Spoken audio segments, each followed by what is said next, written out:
Pernah nggak sih kamu ngerasa udah kerja banting tulang, ikut kelas ini itu, bahkan udah coba jualan atau bisnis, tapi kok rekening rasanya gitu-gitu aja?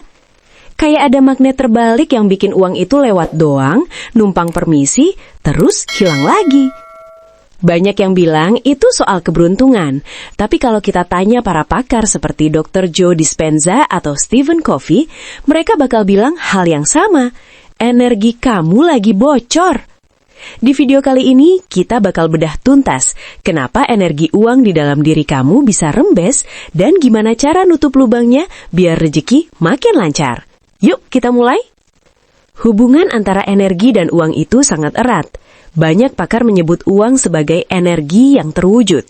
Kalau energi di dalam diri bocor, biasanya kondisi finansial juga ikut bocor atau terasa seret meskipun penghasilan besar. Mari kita bedah secara khusus bagaimana kebocoran energi ini berdampak langsung pada dompet dan rezeki kamu.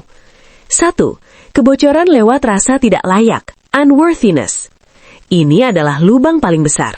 Secara energi, jika kamu merasa tidak layak sukses, kamu akan melakukan self-sabotage atau sabotase diri secara tidak sadar. Cirinya, begitu dapat uang kaget atau bonus, tiba-tiba ada saja pengeluaran mendadak. HP rusak, ban bocor, atau barang hilang. Mengapa? Karena kapasitas wadah energi kamu lebih kecil dari uang yang masuk, sehingga sisa energinya harus dibuang oleh bawah sadar agar kamu kembali ke zona nyaman atau zona kekurangan. Kebocoran ego dan validasi, the people-pleasing leak. Uang sering bocor bukan untuk kebutuhan, tapi untuk membeli pengakuan orang lain. Cirinya, kamu sulit menolak saat diajak nongkrong di kafe mahal yang sebenarnya di luar budget, atau sering membelikan orang lain barang supaya dianggap baik atau mampu. Dampaknya, kamu menukarkan energi kerja kerasmu dengan validasi eksternal yang sifatnya sementara. Secara energetik, kamu memberitahu semesta bahwa pendapat orang lain lebih penting daripada kesejahteraan dirimu sendiri. Kebocoran energi hutang, the debt spiral. Hutang, terutama hutang konsumtif, adalah bentuk nyata dari meminjam energi masa depan untuk kesenangan masa kini. Cirinya, terobsesi dengan cicilan atau pay later untuk barang-barang yang nilainya turun. Dampaknya, setiap bulan, energi kreatifmu tersedot untuk memikirkan cara membayar masa lalu, bukan cara menciptakan masa depan. Ini membuat frekuensi kamu tetap di level stres, bukan di level keberlimpahan.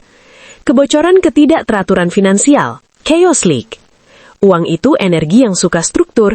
Jika kamu tidak tahu kemana uangmu pergi, energi uang tersebut akan merasa tidak dihargai dan pergi begitu saja. Cirinya, malas mencatat pengeluaran, struk berantakan di dompet, atau tidak tahu berapa saldo pasti di rekening. Filosofinya, bagaimana kamu bisa dipercaya mengelola energi yang besar jika yang kecil saja tidak terurus? Kekacauan administrasi adalah lubang bocor yang membuat uang sulit mampir.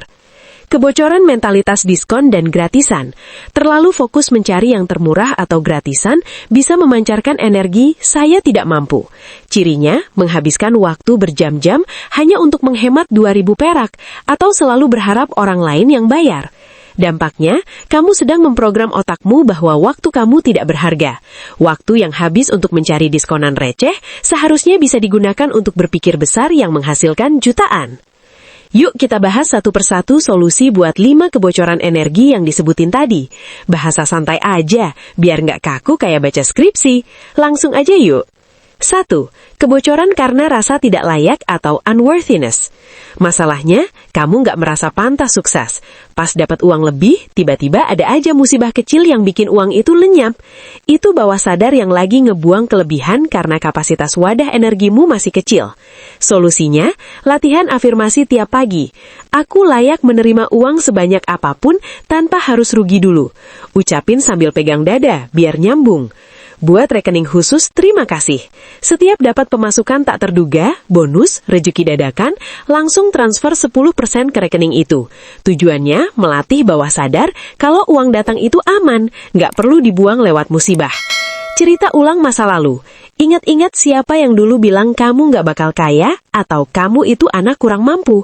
Tulis di kertas, terus bakar. Lepaskan, kamu bukan versi lamamu. 2. Kebocoran karena ego dan validasi, people pleasing. Masalahnya, kamu sulit nolak ajakan nongkrong di kafe mahal yang sebenarnya di luar budget, atau sering membelikan orang lain barang supaya dianggap baik atau mampu. Solusinya, latihan tolak lembut. Contoh, wah makasih ajaknya, tapi kali ini aku hemat dulu ya, next time gas.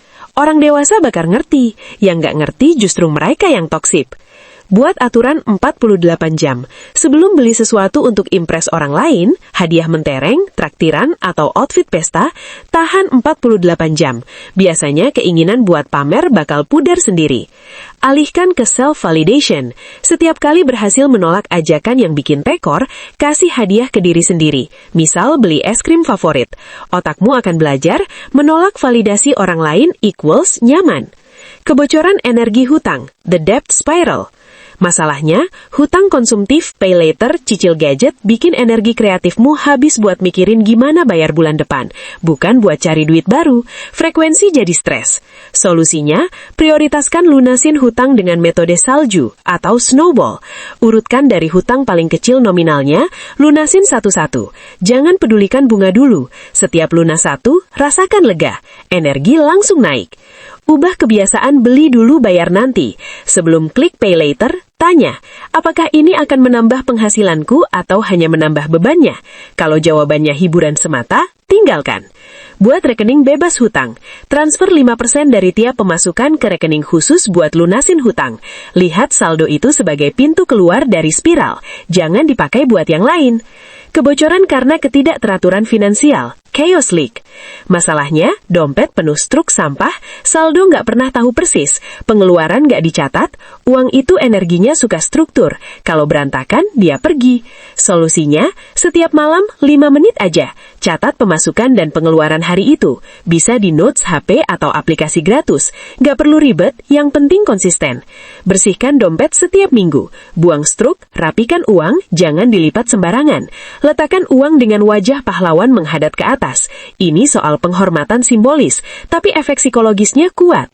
Gunakan amplop kertas buat pos-pos. Misal, amplop makan, transport, hiburan. Begitu amplop kosong, stop. Nggak ada istilah ambil dari amplop lain. Disiplin ini bikin energi uang terstruktur. Kebocoran karena mentalitas diskon dan gratisan. Masalahnya, kamu rela habisin waktu 2 jam cuma buat hemat 2.000 perak, atau selalu berharap ada yang traktir. Ini memancarkan energi saya tidak mampu dan merendahkan nilai waktumu.